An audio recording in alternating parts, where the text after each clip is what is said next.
Fala pessoal, tudo bom com vocês? Esse é o relatório gerencial do AFOF 11, Aliança FOF Fundo de Investimentos Imobiliários. Então a gente dando continuidade já finalmente aí chegando ao último fundo que eu tenho na minha carteira atualmente, o AFOF 11, lendo o relatório gerencial de fevereiro de 2022. De primeira mão, um FOF da Aliança, que é uma gestora bem bacana, só que não é tão conhecida assim. A gente vai ver isso ao longo do relatório. E o bacana aqui é que só tem 6 páginas. Esse relatório vai ser bem rápido, esse vídeo também, mas fica comigo até o final que você vai entender a tese e vai ver se faz sentido na sua carteira. Não é nenhum tipo de recomendação. Peço então já para me ajudar nesse engajamento desse vídeo o like. Também peço a sua inscrição e que ative o sininho. Vamos que vamos para mais uma relatório gerencial. Então a gente vê aqui informações iniciais. A gente vê que a Aliança, então, o objetivo do fundo é obter retorno total superior ao IFIX no longo prazo, através de aplicação de ativos primordialmente cotas de FII. Então, ele não é basicamente um FOF puro, que só tem cota de outros FII. Então, é primordialmente. Então, ele pode lançar mão de também ter uma operação de CRI, algum outro tipo de estrutura. O início ele é bem então está no meu limite aqui, início das operações de março de 2020, eu tento ter na minha carteira fundos somente com mais de um ano e meio, então ele está dentro dessa minha estratégia e o prazo de duração é determinado, o tipo de convênio fechado, praticamente todos os fundos que a gente investe é assim. O AFOF 11 e a Gestor Aliança e administrador escriturador BR Trust. A taxa de administração é 0,80, mas tem ainda uma taxa de performance de 20% do QCD do IFIX. Então, pelo menos para um FOF, ele tem aí o benchmark bem bacana, que é o IFIX. Então, realmente, todos deveriam, na minha opinião, estar batendo o IFIX, tentando só pagando a performance do que bater o IFIX. Então, a gente tem aqui a tributação aplicável para pessoas físicas com menos de 10% das cotas são isentas de imposto de renda. Então, tem essa característica, isso acho que em todos os FOFs, em todos os fundos, na verdade. A gente vê o quê? Que o último rendimento foi praticamente aí R$1, cotação de fechamento de R$90 por cota, isso que dá um yield mensal de 1,10. Então, aqui já se aproxima os fundos de CRIs, né, com um yield desse, o anualizado é muito bom também, 13,20, e a base de fevereiro. Então a data base dele é 15, né, fugindo um pouco do padrão, que geralmente é no último dia útil, e o pagamento no dia 22. Então você vê que o patrimônio líquido dele não é tão grande, 69 milhões, valor de mercado, e a base de cotas dele é 691.192. Então a gente vê uma relação de PVP de 0,90, o que daria 10% de desconto. Se você parar para pensar, não é muito descontado. A gente tem aí FOFs com 0,8, 0,79, 0,2, mas a gente também não tem FOFs, pelo menos eu não conheço, que está pagando um yield na casa dos 13,20 anualizado. Muito difícil ter isso aí. Então, para mim, justifica a relação PVP. O volume não é tão grande, 100 mil só, presença de pregões 100%, e a quantidade de cotista aqui que eu chamo a atenção, ela é bem pequena. Então, por essa questão de valor negociado e quantidade de cotista pequeno, a gente tem aí uma volatilidade bem alta. Não deixaria muito exposto na sua carteira esse fundo, tá bom? Vamos lá, ele fala aqui das lives que ele fez, gestor, e o comentário mensal. Diferente de outros relatórios gerenciais que traz uma carta gigantesca, a gente pode ter se dar o luxo de ler um pouco aqui esse comentário mensal, porque ele é bem pequeno.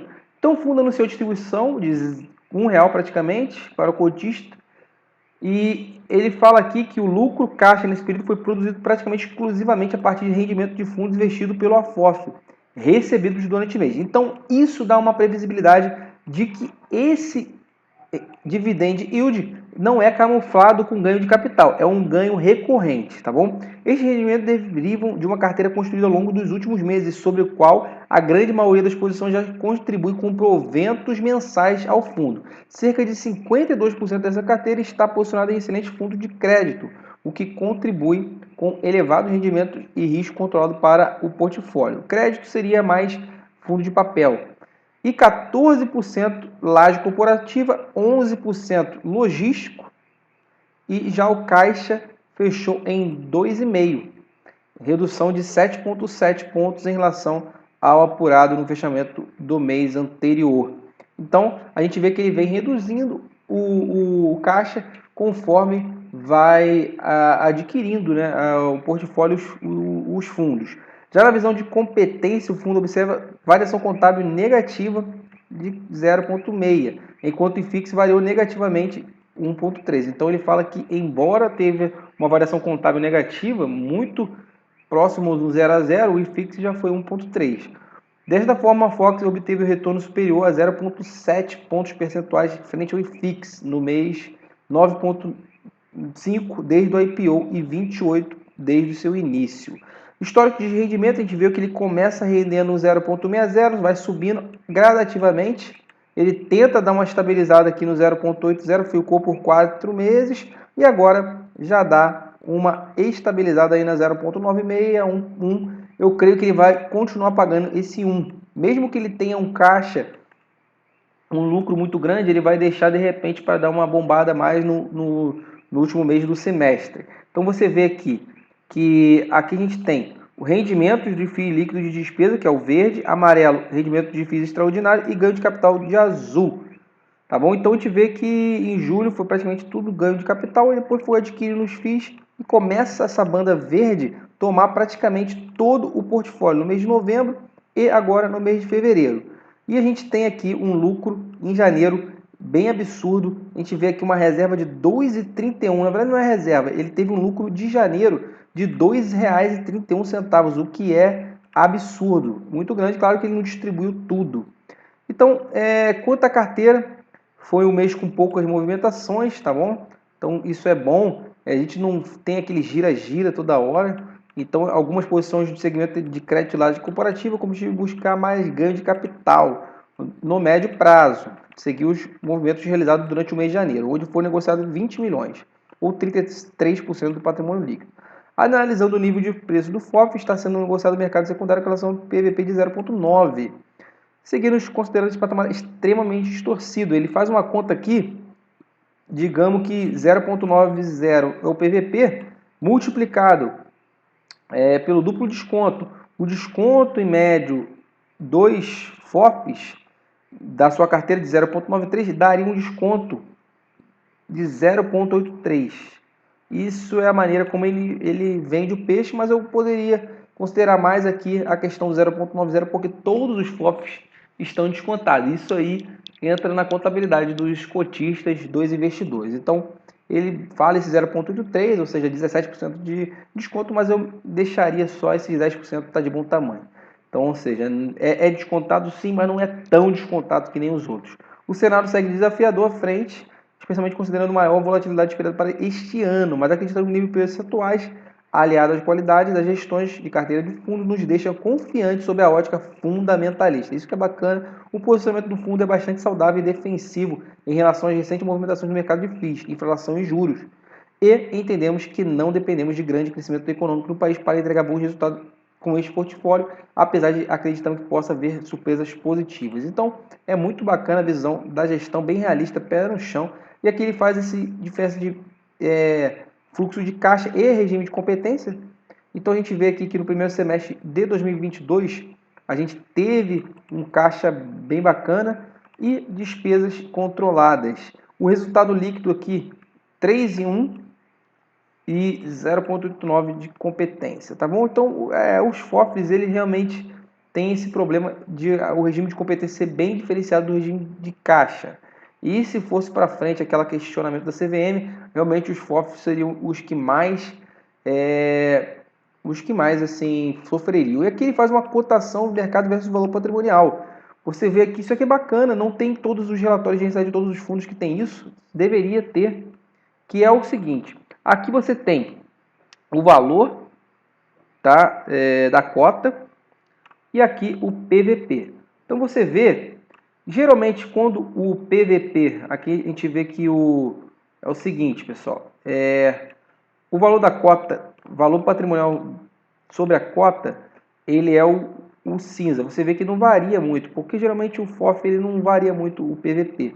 Já esse aqui é o preço de mercado. Então você vê que aqui foi uma excelente oportunidade em novembro de 2021, porque o valor estava espremido na faixa dos R$ 80 e não tinha uma variação muito brusca de PVP. E agora ele já vem recuperando aí bem o valor de mercado e também com o PVP. Quando ele fica aqui, nessa situação aqui, que a linha verde se encontra com o PVP, ou seja, você tem um PVP de 1, aí já começa a não fazer mais sentido. Então você já perdeu um pouco aí da alta. Eu acho que ele continua nesse sentido de alta, no entanto, já está muito próximo à maturação quando chegar o PVP de 1, que é na faixa dos R$ 101, tá bom? Por enquanto, se não tiver variação brusca do valor patrimonial. Então ele tem entregado o spread do período 29,7, muito bacana, desde o IPO, isso reinvestindo. E aqui a posição acionária, a gente vê que metade dele está alocado em CRIs, basicamente, fundo de papel. Laje corporativa, o maior número aqui de tijolo, então é o crédito, que eles chamam de crédito. Deve ser fundos de papel, de CRIs, basicamente. Não sei se tem, ele não fala, mas eu acho que é só FOF mesmo, não tem CRIs direto. A logística vem em segunda opção aqui, em segundo lugar. Depois ele tem uma expressiva da parte de renda urbana e menores entre shopping, híbrido, caixa líquido, FOF e residencial. Tem quase nada de outros FOF, né? Ainda bem, né? Porque um FOF que investe em outro FOF, para mim, não faz muito sentido. E aqui você tem o portfólio, que ele tem bastante PATL11, KN, CRM, Leto, SIG. Esses aqui não tem em bolsa para a gente negociar. Também tem outros aqui, o MXRF. Você tem que 97% em FIIs e 97,5% e em caixa 2,5%. Tá bom? E aqui o disclaimer final. É isso que eu queria trazer para vocês. Espero que tenham gostado do vídeo. Muito obrigado pela sua atenção e bom investimento a todos. Peço o seu like se você gostou, fez sentido. E também temos uns links aqui, tanto Pix também, se você quiser ajudar o canal, e também se você quiser abrir conta na Clear ganhando R$ 70 de imediato, perfil agressivo. A gente confira aqui, só entrar no link que está abaixo. Vamos que vamos, bom investimento a todos e até a próxima.